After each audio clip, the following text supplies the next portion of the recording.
अभी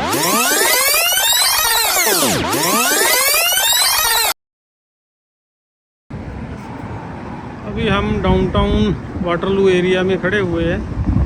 तो अभी मैं एक चीज़ और आपको दिखाता हूँ कि रोड साइड्स, चाहे वो कमर्शियल दायरे हों या शॉप्स हों, और दूसरी तरफ भी ऐसे ही हैं। यहाँ पर एक विशेषता ये है कि जो दुकानों के आगे पैदल चलने वालों के लिए रास्ता है, उसमें बिल्कुल कोई इंक्रोचमेंट नहीं है। किसी भी दुकानदार ने यहाँ पर आगे कोई भी अपना सामान डिस्प्ले नहीं किया हुआ है। तो अब ये रूल्स को इतना दिल से फॉलो करते हैं कि इनको सलाम करने को दिल करता है।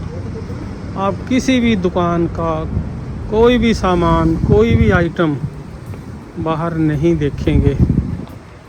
यही कारण है कि जो पैदल चलने वाले हैं वो दूसरी लेन में नहीं जाते हैं। दूसरी लेन में नहीं जाएंगे तो उनको ऑब्स्टेकल नहीं होगा, साइकिल राइडर्स को नहीं होगा,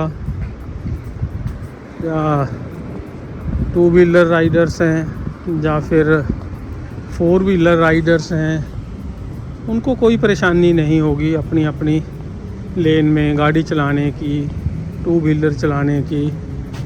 और ये देखें, बिल्कुल संयमित ट्रैफिक, बिल्कुल डिस्टेंस मेंटेन करके रखते हैं जहाँ पर ड्राइवर, और जो ट्रैफिक लाइट्स हैं उनका अक्षरशः पालन करते हैं। यही कारण है कि यहाँ पर एक्सीडेंट रेट्स बहुत ही कम है। ये ट्रैम की पटरी है, रोड के बीचों बीच जहाँ ट्रैम भी जाती है। अगर आएगी तो मैं ज़रूर आपको दिखाऊंगा, बहुत सुंदर लगती है जहाँ से गुजरती हुई।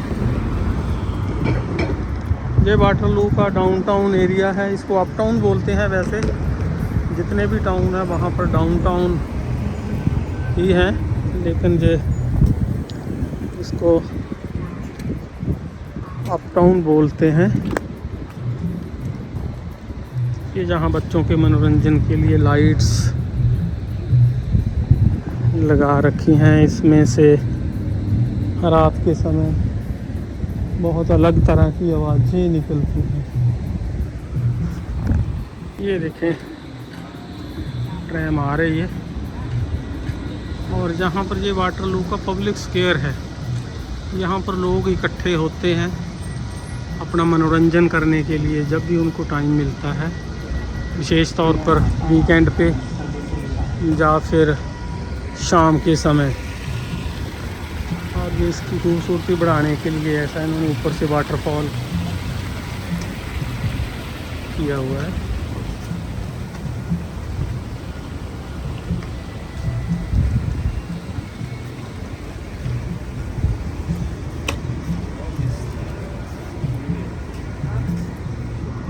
और ये बच्चों के, जैसे कि मैं दिखा रहा था, मनोरंजन के लिए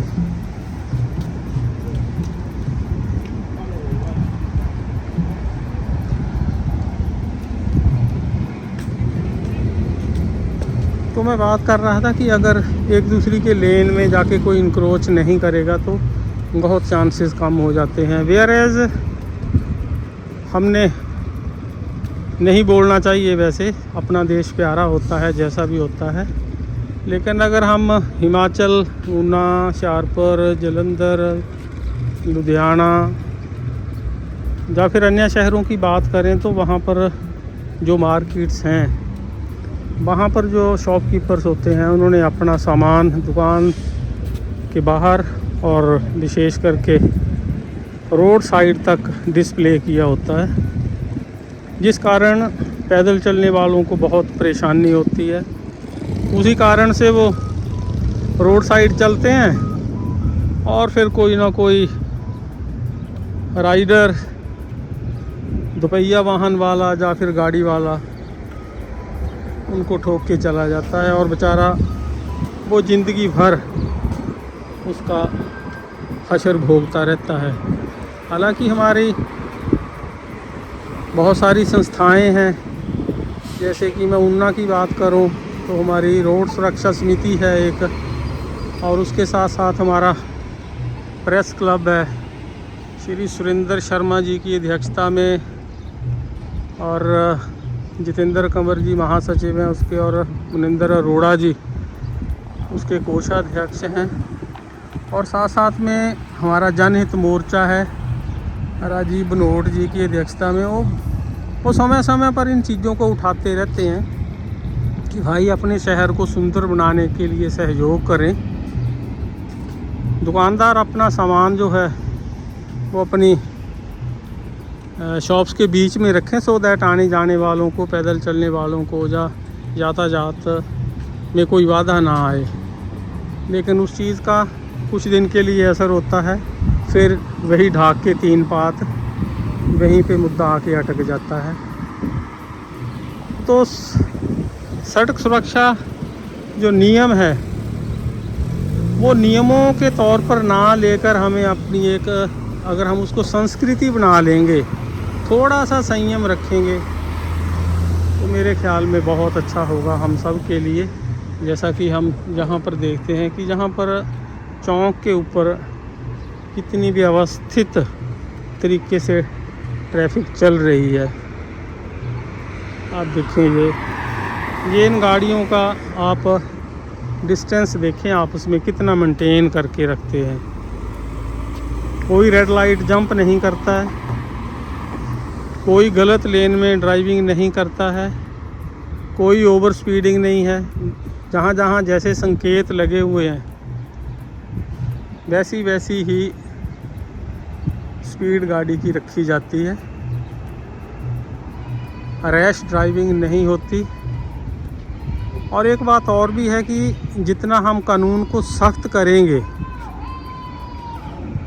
उतने उसके फॉलोअर्स ज़्यादा होंगे। अभी हम जहाँ ओंटारियो की अगर हम बात करें तो जहाँ डिस्ट्रैक्टेड ड्राइविंग के ऊपर अगर कोई हैंड हेल्ड डिवाइसेस को यूज़ करता है, फ़ोन करता है, और कोई एक्टिविटी करता है, तो उसको लगभग कोई $650 की टिकट दी जाती है।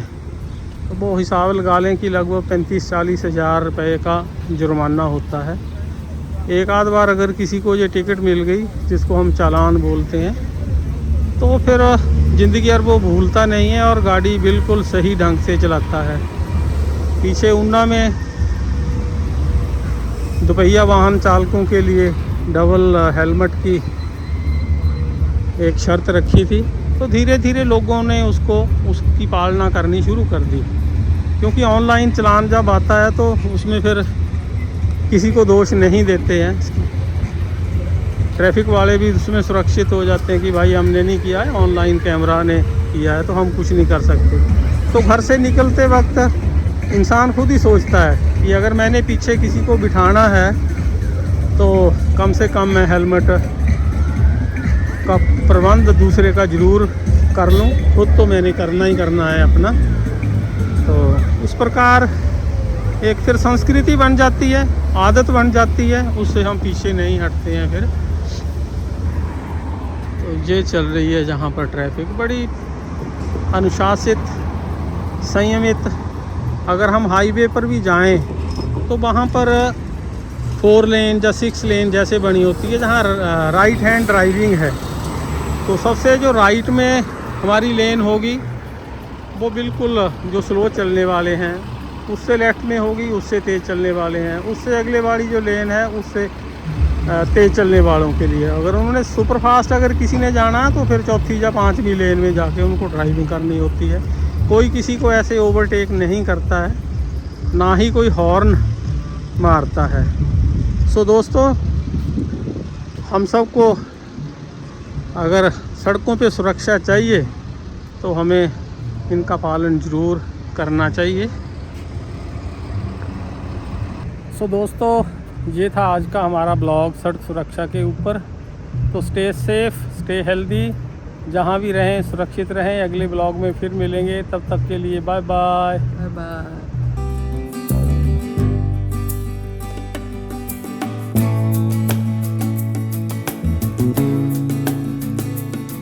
है।